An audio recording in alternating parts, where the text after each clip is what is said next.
Sábado 11 de julho de 2020, eu sou Alexandre Matias. Esse é mais um Climatias Diário.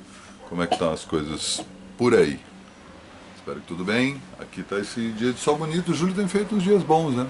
Não tenho do que reclamar não. Apesar desse friozinho chato, podia não estar tanto, mas enfim, estamos no inverno, né? Pelo menos está fazendo sol. O tempo tá seco, eu não sei como é que tá aí no teu canto. Aqui baixou a secura, tá? Tem que beber água direto, né? Não custa reforçar, né? O tempo todo vai lá na cozinha, toma um copo d'água, mesmo que não queira, porque teu corpo quer. Pode ficar tranquilo, essa boca seca não tá seca à toa. Sábado vocês sabem, né, que é dia em que eu desembeço a falar e não tem uma dica central. Só que eu estou começando a cogitar uma pequena mudança aí, né? Como eu normalmente puxava uma dica só para dizer assim, ah não, vou indicar alguma coisa, é mais fácil para mim indicar disco. E aí eu pensei, porque amanhã eu troco, né? Normalmente eu estava colocando filme no domingo, mas eu tô a partir de amanhã eu coloco música, né? Falo de dois discos. E na segunda-feira vai o filme. E aí vou falar de disco no sábado, falo de disco no domingo? Não, né? Deixa eu mudar um pouco e aí vou para uma coisa meio lateral da música, central, né? Se você pensa na história, mas no termo do registro não tem tanta importância. Mesmo porque tem todo um histórico que está sendo construído ainda, que são os registros de shows, né? Tanto oficiais quanto não oficiais. Claro que vou dar preferência aqui aos oficiais, que as próprias bandas lançaram, os artistas lançaram, mas eventualmente tem alguns. Essa banda mesmo que eu vou falar hoje, que você já sabe que é, porque já leu o título aí, tem um show pirata que é melhor do que esse show que vou falar hoje, mas depois eu falo disso. E o fato é isso, né? Que talvez o sábado seja o dia que eu vou começar a falar desses shows. Eu adoro assistir show, não só presencialmente, quanto também em vídeo, mesmo mal gravado, quanto os shows que eu gravo. É... Porque eu tenho uma parada, não sei se vocês fazem isso, né? Eu adoro fazer isso, na verdade. Trilha sonora com filme, saca? Tipo, vou fazer uma determinada coisa na sala, ou mesmo na cozinha, em qualquer lugar. Eu vou lá, ponho um filme para servir de trilha sonora. E para isso, nada melhor do que um show, né? Embora vários filmes funcionem como trilha sonora ambiente. Eu também gosto de fazer isso, assim, tipo, fazer um jantar em casa e tal, receber umas pessoas, aperta o play aqui nesse eletroma do Daft Punk e deixa rolar. Saca? Tira o som, deixa só rolar, uns puta imagem, eu adoro fazer isso. O Ao Vivo em Pompeia, que eu inclusive já falei aqui, do Pink Floyd também é outro filme que dá pra deixar rolando assim, sem imagem. Mas shows gravados, né? Shows em DVD e em VHS, tem alguns inclusive, ainda em VHS, que eu gosto de colocar pra preencher o ambiente, assim, não necessariamente ficar assistindo as pessoas tocarem, que também é bom.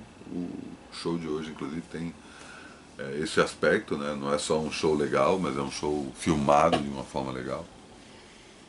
E vou aos poucos dar mais dicas disso também.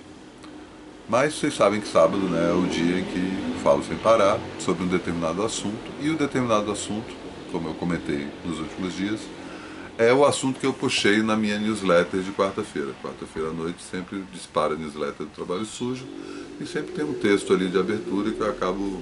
Normalmente era uma apresentação, né, do que tinha na newsletter, mas aí veio a pandemia, a quarentena e aí transformei esse texto numa reflexão sobre o que a gente está atravessando. E eu puxei primeiro esse papo sobre a divisão do tempo. Como é que a gente está dividindo o tempo durante esse período? Não só a divisão do tempo, em que atividade serve para quê, né? Tipo, ah, tal hora para o trabalho, tal hora para ficar com os filhos, tal hora para dormir, tal hora para ficar sem fazer nada, para fazer exercício, enfim. Essa divisão é super importante.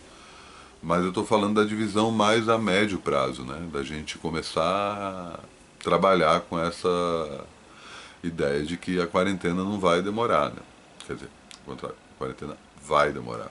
É o ato falho querendo voltar, mas enfim, né? Vamos segurando a onda. E na sexta-feira, vulgo ontem, eu puxei aí uma conversa com vários dos espectadores, veio um povo novo, foi bem massa, e joguei esse tema, cada um deu seu pitaco ali sobre como é que está dividindo seu tempo. A maioria das pessoas se vê de forma, como eu também me vejo, desorganizada, porque essa organização não segue um padrão de organização tradicional, né? Não é uma coisa metódica, racional, é uma coisa completamente intuitiva, mas que ajuda a atravessar esses dias, né? A gente conversou sobre alguns temas paralelos, né? Tipo, desde fazer lista do que fazer, né? Eu sempre faço isso, eu coloco lá e faço todas a lista, acordo ali e tal, o que eu tenho que fazer. Normalmente eu faço no dia anterior, né? Ponho ali e incluindo as coisas triviais, né? Almoçar, tomar banho, saca? Escovar os dentes depois do almoço, sabe? Esse tipo de coisa. Claro que eu estou exagerando, mas não chego à minúcia, né? Mas eu coloco essas coisas porque bem ou mal eu tenho que fazer essas coisas, né? E ao determinar isso durante o dia, justamente a divisão do tempo que eu estou cogitando aqui essa discussão, é, acho que tem uma coisa não só de você conseguir se planejar em relação ao que você vai fazer no dia e o tempo todo ter coisa que fazer, mesmo que uma dessas coisas seja vou tirar um cochilo depois do almoço, ou vou ficar sem fazer nada, ou 4 da tarde eu vou ver um filme, saca? Pá, deliberadamente, foda-se, é 4 horas da tarde, não quero nem saber. É claro que tem gente que tem que estar no expediente, tá ali o tempo todo, né? Não dá pra ter esse tipo de coisa, mas dá pra organizar-se dessa forma, de algum jeito. E a gente tem que pensar nisso porque a perspectiva é sempre de médio prazo, né? E aí é uma dúvida que eu não sei se vocês já cogitaram, né? Como é que vai ser o Natal de vocês? Como é que vocês vão passar o fim do ano? Provavelmente a gente não vai poder sair de casa ainda, né? Mas aí, você vai viajar para ver sua família? É bom já começar a planejar isso, sabe? Porque de um jeito ou de outro, sabe? Você vai deixar para comprar passagem de avião para o fim de semana da véspera do Natal, que é quando todo mundo, que provavelmente os aeroportos vão estar lotados, você compra 5 dias antes para não correr o risco de pegar um aeroporto lotado ou uma rodoviária lotada e ir mais tranquilo, pelo menos psicologicamente, porque é aquela coisa, né? As pessoas estão simplesmente ignorando a quarentena e hoje uma ida a um supermercado já é mais tenso do que era um mês atrás, né? Creio que isso possa ser revertido, né? Espero, né? Mais uma torcida do que uma crença de fato. Mas a gente vai ter que lidar com isso, né? Quem está quarentenado vai ter que passar por essas situações e situações das mais diversas, né? Eu estou ouvindo relatos aí de todo mundo. Eu preciso me mudar. Meu contrato vence em agosto, sabe? Tem ali, não tem conversa. Eu quero. No, o senhorio não topou renegociar, achei uma casa do jeito que eu estava procurando. Enfim, a vida continua. Você vai ter que ir no médico, vai ter que ir no dentista, sabe?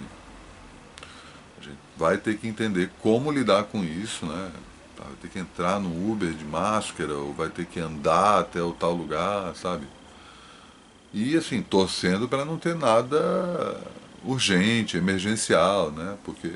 E ao mesmo tempo pensando como lidar com algo se houver alguma urgência, algo emergencial, né? Quem que você aciona, com quem você pode contar, né? Se teve um problema ali no meio da noite, você mora sozinho, quem você chama, né? Essas coisas a gente tem que ficar atento e começar a pensar nisso para se organizar, sabe? Tem gente que faz isso naturalmente, né? Tem gente que eu trabalho numa lógica, né? Eu já falei aqui que paranoia é precaução, então eu sempre fico cogitando os piores cenários, porque tudo que não for o pior cenário para mim é lucro. E tenho já sabe, essa noção de quando você está num lugar que pode dar merda, você olha ali e fala ali é a saída de emergência, se der alguma merda por ali que eu saio, você pelo menos sabe onde é, sabe? Acho que é importante isso. Não é simplesmente você ouvir ali o anúncio no começo e ignorar. Mas você ter a consciência de que, tipo, se der alguma merda, você já tinha previsto. E eu acho que a gente tem que trabalhar isso. E não só em relação às merdas, mas em relação a todas as outras coisas. E isso foi um outro assunto que veio também à baila ontem, quando. Só fechar aqui uma outra coisa, que a Marta comentou que ela, em vez de fazer listas do que fazer, eu achei bem interessante esse ponto de vista. Ela faz listas do que ela fez. Chega no final do dia e ela faz a lista assim: o que eu fiz hoje? Então, muda um pouco a lógica, né? Mas no fim das contas é a mesma sensação de que, ó, consegui fazer algumas coisas, me sinto não só ou não simplesmente útil, mas realizando, né? Eu acho que é importante a gente ter essa sensação. E pra gente, não pros outros. A gente não precisa mostrar. Aí galera, tá aqui, postar nas redes sociais, minha, tudo list, todo ticado ou não, o que ficou de fora. Isso é só pra você. E eu acho que isso também é outra coisa que a gente tá tendo que repensar, né? O quanto todas as atitudes que a gente tem são realmente pra gente ou tem essa intenção de ser vista, né? Porque de um jeito, assim, psicologicamente falando, sempre vai ter essa intenção de ser visto em público, né? O problema é que, de novo, as redes sociais acabam externando isso de uma forma extrema, né? E as pessoas vão nessa, né? Embarcam e ficam lá postando tudo sobre elas, sabe? Então, tipo, menos, posta pra você, saca? É importante isso. Mas uma outra questão que surgiu, o Guga comentou, trouxe uma autora que eu nunca tinha ouvido falar, Marta Porto, acho que é isso. É... E eu não lembro certinho. Aí o Guga coloca aí no comentário aqui do YouTube depois. A gente não gravou o papo, eu acho legal também esse papo não ser gravado, eu acho que deixa as pessoas mais à vontade, sabe? E ao mesmo tempo não fica essa coisa assim, ah, isso tá registrado, falei merda, gaguejei, saca? Foda-se. Tá ali, tá todo mundo dando a cara e tudo bem, sabe? Vamos se preocupar com isso na hora que tiver que se preocupar com isso, não agora. E eu não lembro certinho a questão que a Marta coloca, essa tal Marta Porto, que eu gostei do que o Guga apresentou,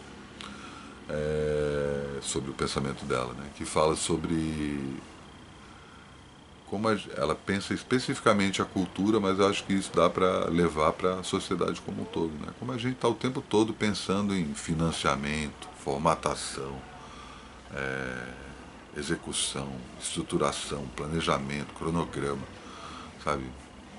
Contrapartida, em vez da gente simplesmente estar pensando, ah, isso faz sentido, isso é bom, isso é útil.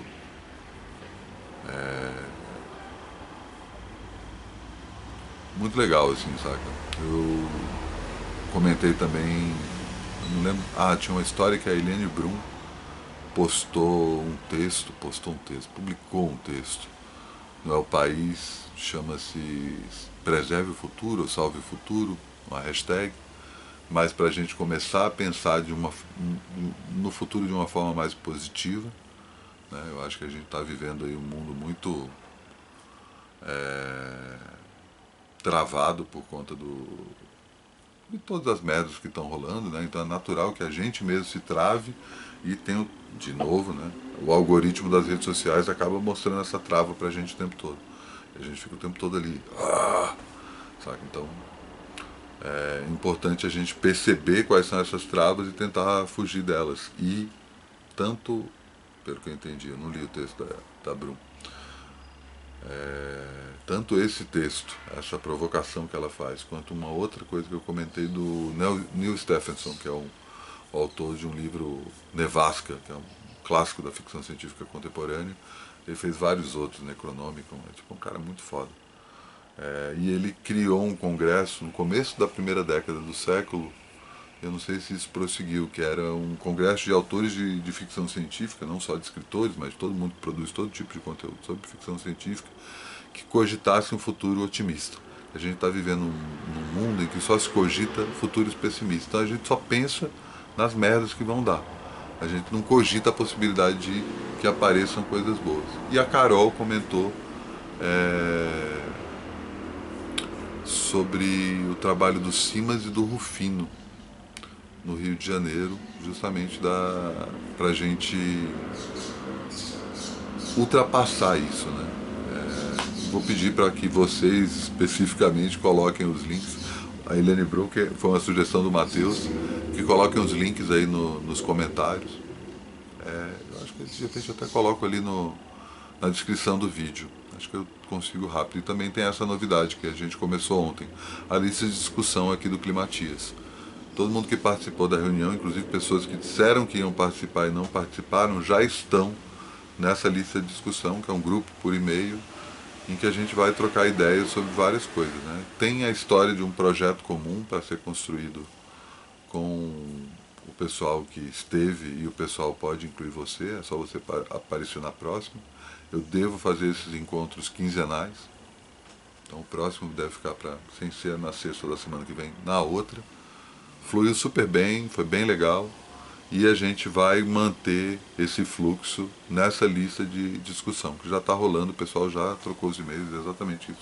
Estava falando aqui e lembrei, putz, não preciso pedir para cada um colocar o seu e-mail, sendo que eles já colocaram lá na lista. Vou caçar e coloco aqui na discussão. Mas, se algum de vocês quiser acrescentar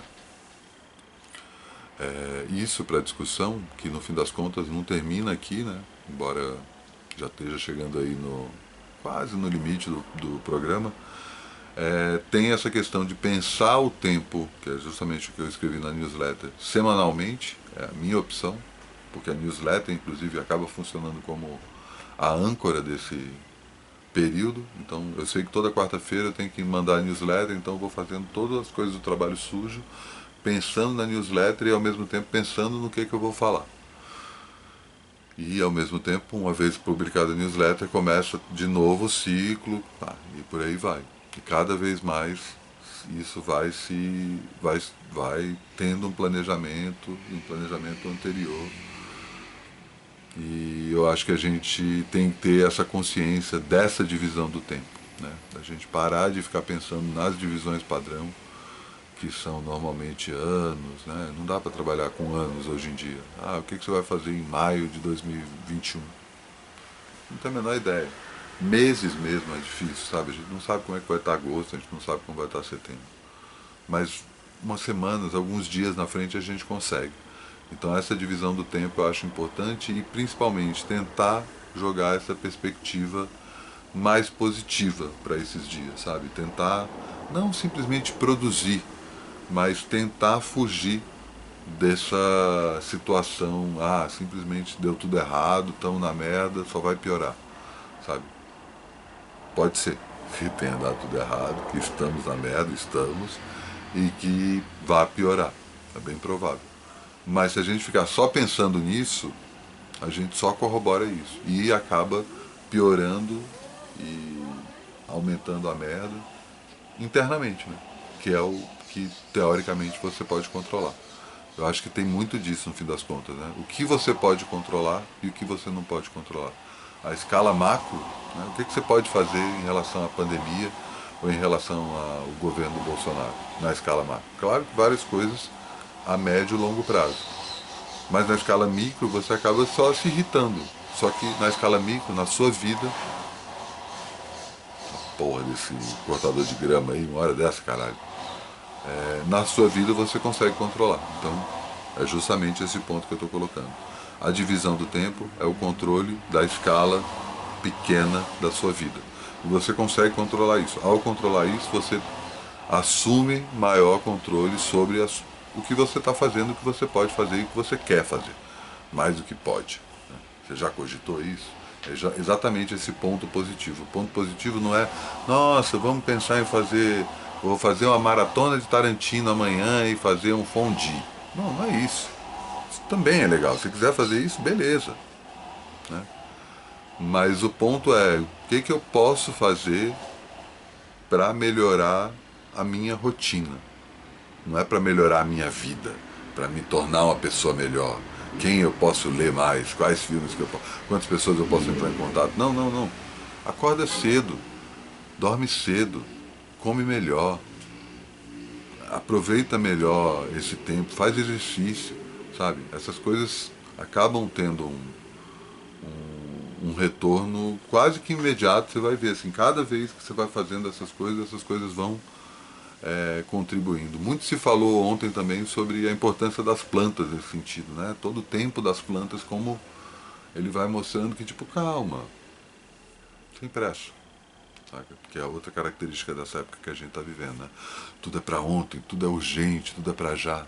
Calma, vamos aos poucos. Falar então da dica de hoje. Tô chegando já 20 minutos, passei o tempo que eu queria. Stop Making Sense, clássico do Jonathan Demme, o diretor do Silêncios Inocentes, e o show do Talking Heads. Foi gravado em dezembro de 83. É um show roteirizado, maravilhoso. O Talking Heads ali no auge, estava fazendo a turnê do Speaking in Tongues, e chamam o Jonathan Demme, que na época tinha feito Totalmente Selvagem. Estava começando ali, um diretor em ascensão. Silêncios Inocentes, que é o filme que acaba consagrando a carreira dele. Não o único, né? Ele morreu em 2017, mas tem uma filmografia invejável. E os Talking Heads fecharam de eles fazerem esse show juntos. E é um show inacreditável. Começa só com o David Byrne no palco, tocando Psycho Killer, só com violão e com uma bateria eletrônica que ele adiciona no boombox, ele traz um rádio assim pro palco, é muito bom. Aí vai entrando cada um dos integrantes do Talking Heads. Primeiro a Tina Weymouth, depois o Chris Frantz, depois o Jerry Harrison. Aí entram os outros músicos que tocam com o Talking Heads nessa época. Inclusive o Bernie Worrell, que era do Funkadelic, tocando teclado, meu. Que banda do caralho, assim. Os caras, é um showzaço. Showzaço, assim, muda a forma como os shows eram filmados, assim. Era também a era do videoclipe, né? Acho que a MTV começa ali no começo dos anos 80, então muda essa coisa de como a música é apresentada, né, visualmente. E o Jonathan Demme entende isso, ele mesmo já tinha dirigido o clipe, e coloca essa lógica do clipe ao filmar um show. É muito bom, é muito, muito bom, assim, filmaço, sonzeira, tem uma hora que o David Byrne sai do palco e fica a Tina e o Chris tocando Genius of Love, do Tom Tom Club, que é a banda paralela deles, e eles também tocam duas músicas do David Byrne solo. Poderia até falar aqui do True Stories, que é o filme que o David Byrne filma 2 anos depois, 3 anos depois. O filme, o Stop Making Sense, foi lançado em 84 e desde então é um parâmetro, é uma referência quando você está falando de show gravado em vídeo. É muito bom, muito bom. E comentei aqui de vídeo pirata e inclusive o Stop Making Sense está inteirinho no YouTube, oficialmente. Dá uma sacada lá. Bonzaço. E é isso, às vezes você não vai assistir o show todo, embora esse show vale a pena muito assistir, né? Toda a performance do David Byrne, e quando ele toca Girlfriend is Better, ele vem com aquele figurino que, se você já sabe, já assistiu o filme, sabe do que eu estou falando, senão não vou contar aqui porque é uma grata surpresa. Um outro showzaço do Talking Heads é gravado, só que essa aí é uma versão pirata, eles nunca lançaram oficialmente. É um show que eles fizeram em Roma em 1980, com Andrew Bilu na guitarra. Nossa, é um dos melhores shows que eu já vi, assim, impressionante. É um show que, quando eu quero ficar com o astral pra cima, é a turnê do Remain Light, então só paulada, é muito bom. Os dois shows, né? O Talking Heads tem essa característica, né? Uma das poucas bandas que não voltou depois que acabou em 91. E assim, putz, voltaria a qualquer minuto, né, cara? Pelo amor de Deus, Talking Heads. Os caras estão todos aí, todos ativos, fazendo mil coisas, sabe? Imagina um show de volta do Talking Heads, ia ser demais. Mas infelizmente não está no radar. Principalmente agora, né? Nessa época que a gente está vivendo. Mas um show do Talking Heads é sempre um motivo para dar aquela animada no ambiente. E assim encerro o Climatias de hoje. Fazer aqui aquele final, né? Como é que é? Primeiro tem que dar o zoom, cara. Já tá viajando aqui. Tinha mais uma outra coisa que eu ia comentar, eu não lembro o que. Não, era sobre essa coisa da mudança, não, sei lá, não vou lembrar. Ah, enfim, né? Ah, exatamente. Galera que colabora com o meu trabalho já recebeu os vídeos do Bom Saber da semana, entrevista com a Janara Lopes, do Ideia Fix. Ficou ótima a entrevista. Tem também a DM com o Dodô, que a gente está falando de culinária e contracultura. O Cine Ensaio com o André Graciotti, que eu puxei o papo sobre a importância do Ennio Morricone, e a estreia do Polimatias com a Foley Jovem, que a gente falou do documentário do Michael Hutchins, o documentário dos Beach Boys e também o Perfume, o livro do Patrick Sussegui. É isso, sabe como é, né? Eita, amanhã tudo de novo.